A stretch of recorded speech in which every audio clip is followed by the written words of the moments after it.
Good day mga diyan, another installation naman po tayo dito mga kabossing, no? Si Sir ay nag-build sa atin ng QCY dashcam po natin mga kabossing, no? 4K plus 1080p resolution po yan mga kabossing, no? Ayan po yung QCY dashcam ni Sir natin. Ayan po yung QCY dashcam ni Sir, dual camera. Ayan po yung front and back, nakikita po natin yan sabay-sabay. Ayan po yung swipe natin, ayan po yung harap. At ang pinakamaganda sa ating QCY dashcam mga kabossing, no, na-adjust din natin yan, ayan po. At brightness din po. Sa harap at sa likod pareho lang din. Ayan po mga kabossing, no. Sobrang linaw ng ating QCY dashcam mga kabossing, no. Natin ulit. Ayan po.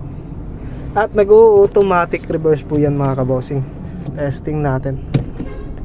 Yan po yun mga kabossing, no. Napakaganda po ng ating QCY dashcam po. No cutting wash po tayo dito mga kabossing, no. Plug and play lang po tayo dito mga kabossing. So location natin mga kabossing, no, Purok Badadao, Pagadian City, Zamboanga del Sur. Yan po. Alabi po tayo na ng RSP fuel po mga kabossing, no. Nasa highway lang din po tayo mga kabossing. Yan po.